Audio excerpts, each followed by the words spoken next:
Drop what you're holding this instant, because the financial earthquake you're about to witness isn't theory, speculation, or another empty analyst prediction. What sits before me right now is evidence that should never have escaped the vault. This is confidential correspondence, a high-stakes directive born inside the command center of one of Earth's most dominant investment institutions. This message emerged from the core of Morgan Stanley, transmitted specifically from their commodity operations hub, where fortunes shift in milliseconds. 72 hours ago, this communication reached their most exclusive institutional partners, sovereign funds, elite hedge operators, and individuals occupying the absolute apex of global wealth distribution. The directive contains a 3-word phrase that should trigger immediate alarm: liquidate every holding. Consider the surgical precision behind that language. In institutional finance, terminology is selected with obsessive care. The memo doesn't suggest minimize risk exposure. It doesn't recommend portfolio rebalancing. It doesn't propose hedging volatility scenarios. The command is liquidate. On Wall Street, liquidation isn't advisory language. It's an emergency evacuation protocol. It's the instruction issued when salvage operations have failed. It's what you hear when structural integrity is collapsing, and evacuation is the only survival option. Morgan Stanley, commanding $2.3 trillion in managed capital, is ordering complete abandonment of silver market positions. They've imposed a non-negotiable cutoff, month end. This represents institutional terror. The most sophisticated operators have recognized they're positioned atop a detonation device. Their risk algorithms calculated they possess days, not extended weeks or comfortable months, but literal days to clear the danger perimeter before total systemic detonation. I've examined this directive. Multiple contacts embedded in institutional trading networks have authenticated its existence. What I'm presenting represents the most vital financial intelligence you'll encounter this year, possibly this entire decade. When an entity like Morgan Stanley executes full retreat, their proprietary forecasting models have detected catastrophic developments invisible to retail market participants. A transformation is approaching that will permanently fracture the precious metals landscape, creating an unbridgeable chasm between those who decoded the signal and those buried in the aftermath. Right now, you face a binary decision. You can categorize this as sensationalist noise, another false alarm in an endless series, or you can recognize that behind Wall Street's fortified walls, the equivalent of abandoning ship is already underway. Smart capital always exits first, mapping escape routes before the first structural crack appears. Let me decode exactly what Morgan Stanley's intelligence reveals. Let me expose why they're running. And critically, let me outline your action protocol before this evacuation becomes public knowledge. An exit capacity vanishes entirely. The directive itself is strikingly concise. 3 paragraphs total, yet every phrase functions as tactical warfare. When you're instructing billion-dollar clients to dump holdings, verbosity and marketing language disappear. Opening paragraph delivers the technical catalyst. It declares that because of exceptional volatility, and here's the critical terminology, structural transformations in silver derivatives infrastructure, Morgan Stanley advises all institutional participants to terminate every long and short position across COMEX silver futures, options contracts, and OTC silver swap agreements. Structural transformations is Wall Street encryption for the system is shattered. When market structure transforms, the foundational mechanics, the gravitational forces maintaining system coherence, cease functioning. Imagine discovering the bridge you cross daily has developed massive invisible foundation fractures and structural engineers no longer trust it can support a motorcycle's weight. You don't attempt cautious crossing. You don't reduce vehicle mass. You barricade the bridge. Second paragraph intensifies urgency.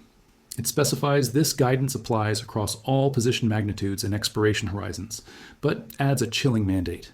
Clients must prioritize organized exit over profit maximization.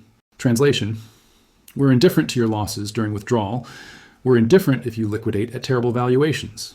Just evacuate, exit immediately, sell into whatever remaining liquidity exists, because whatever approaches at month's conclusion is infinitely more devastating than accepting losses today.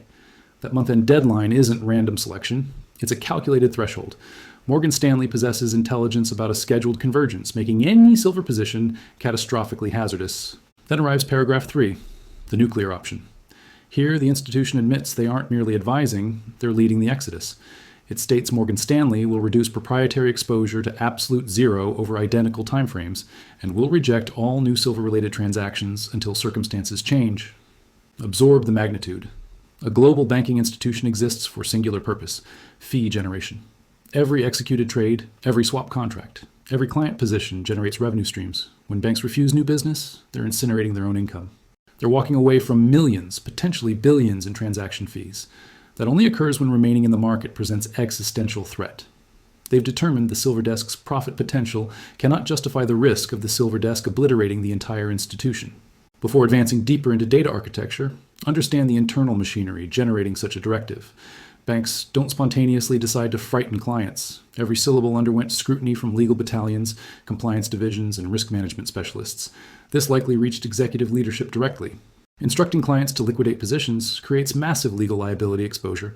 If the institution errs and triggers panic-producing unnecessary losses, litigation destroys them. Reputation evaporates. Premier clients defect. The fact Morgan Stanley accepted this written liability confirms their internal forecasting models are screaming warnings. They executed the mathematics.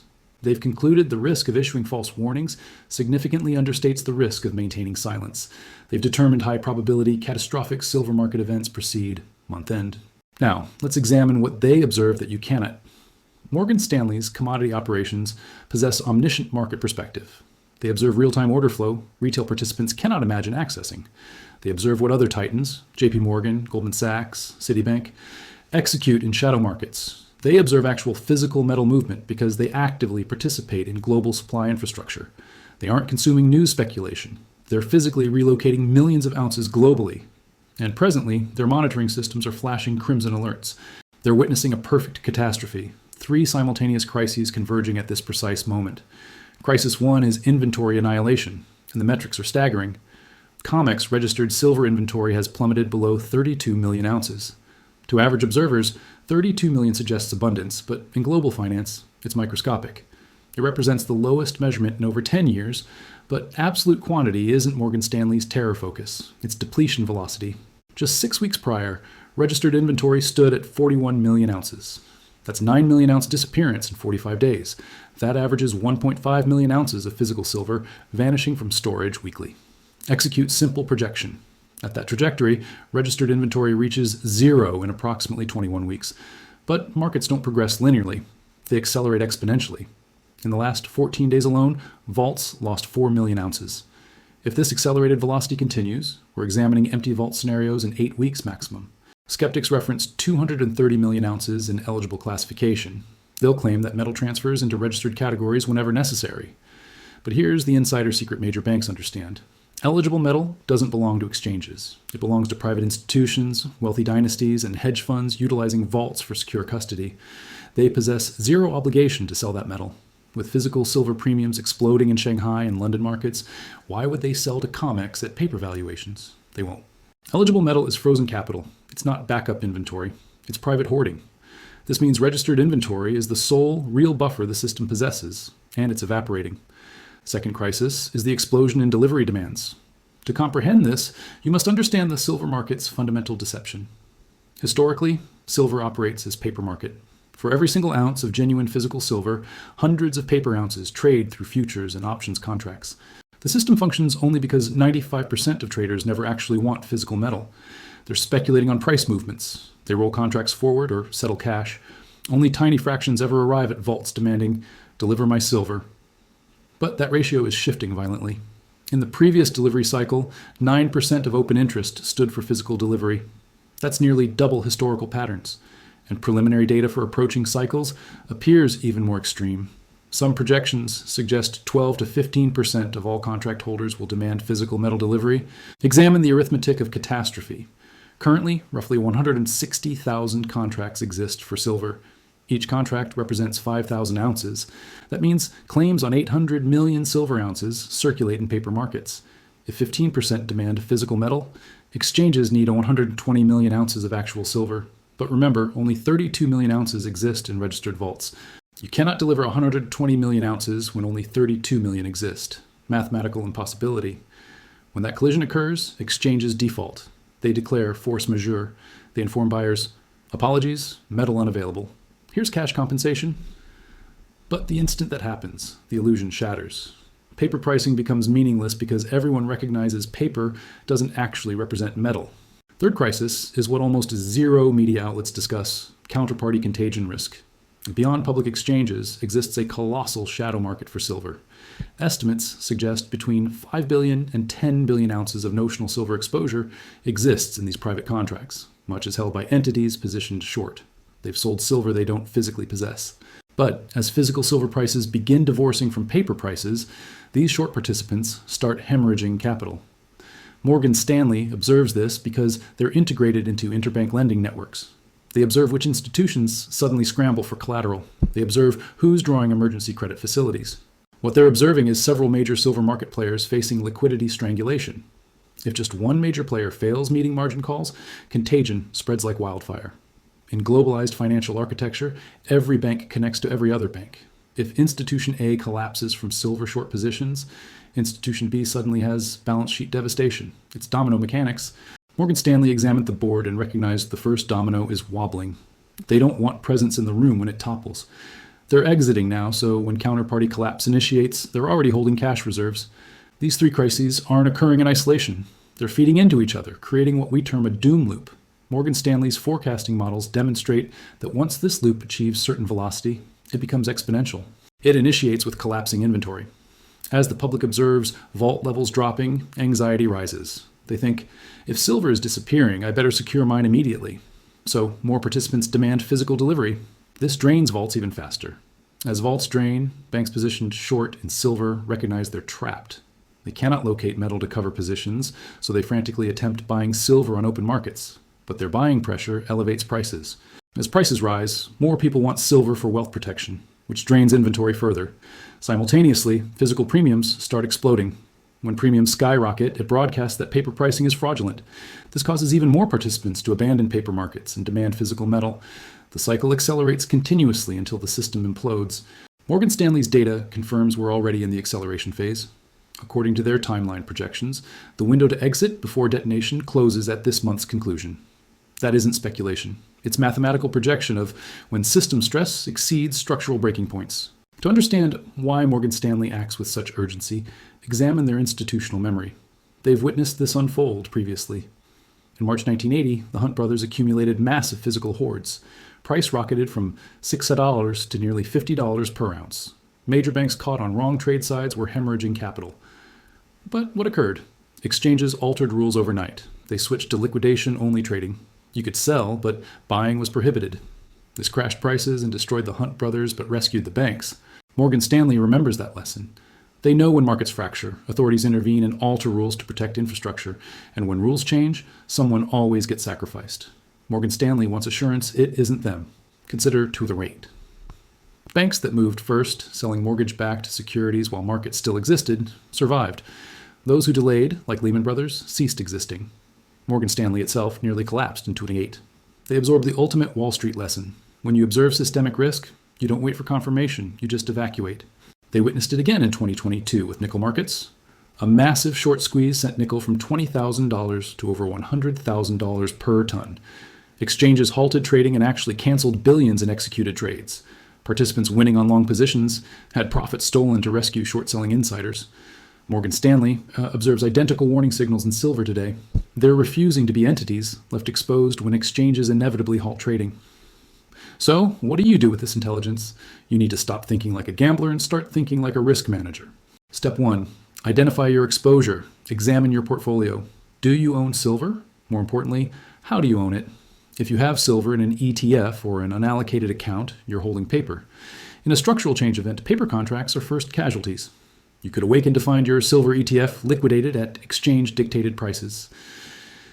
Step 2. The conversion window. You have a window of roughly 3 weeks, maybe less, until month end.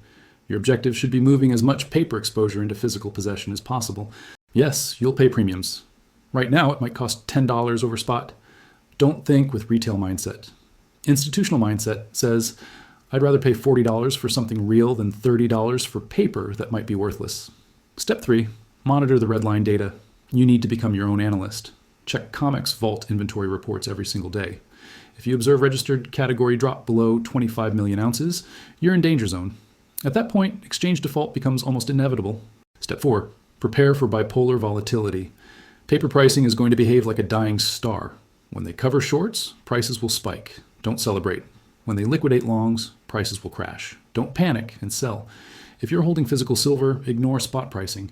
The only price that matters is the price it would cost replacing that silver if you sold it. I know there are people watching who remain skeptical. You think banks exit positions constantly. I've heard about silver squeeze for years and it never materializes. That is the skeptic's trap. The belief that because it hasn't happened yet, it never will. But look at the world around you. We witnessed nickel markets break. We witnessed regional banking systems tremble. The silver market is one of the smallest and most heavily leveraged globally. If Morgan Stanley's models are commanding exit to abandon a profitable business line, the mathematics has reached a tipping point. What is the risk of being wrong by following their lead? If you buy physical silver and nothing happens, you still own a hard asset. But if Morgan Stanley is correct and you stay in paper, you could lose everything. The risk-reward calculation is transparent. When the smartest people in the room are running for the door, you get up and you move. While this directive is the catalyst, there's a broader geopolitical pressure cooker operating.